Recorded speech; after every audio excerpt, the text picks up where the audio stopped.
এই দুনিয়াকে এমনভাবে তৈরি করা হয়েছে যে এখানে পরকালের নির্মাণ সামগ্রী ছড়িয়ে ছিটিয়ে রাখা হয়েছে। পৃথিবী নামক এই ছোট্ট গ্রহে প্রাণের সৃষ্টি করা হয়েছে। পৃথিবী ছাড়া পুরো মহাবিশ্ব একেবারে শুষ্ক ও প্রাণহীন।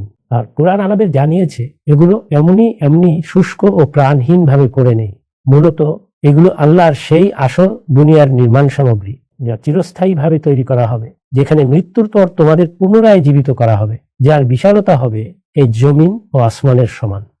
এটি কেবল তোমাদের দেখা এই পৃথিবীর মতো একটি গ্রহ হবে না, বরং এই পুরো মহাবিশ্ব, এই ছায়াপথ, এই শত শত কোটি গ্যালাক্সি, এর সবকিছুই সেই দুনিয়ার অংশ। আর সেই দুনিয়ায় প্রবেশের জন্যই আল্লাহ এই পরীক্ষার ব্যবস্থা করেছেন। অর্থাৎ তিনি একটি মাখলুক তৈরি করেছেন এবং মানুষ হিসেবে তাকে মর্যাদা দান করেছেন, তার ভেতরে ভালো ও মন্দ চেনার অনুভূতি দিয়েছেন এবং তার ভেতরে আল্লাহ নিজের রুবুবিয়াত বা প্রভুত্বের স্বীকৃতিও ইলহাম করেছেন। এরপর নবীদের মাধ্যমে তাকে হেদায়েতের পথ দেখিয়েছেন। এই সমস্ত আয়োজন মূলত এজন্যই করা হয়েছে যাতে মানুষকে সাহায্য করা যায়।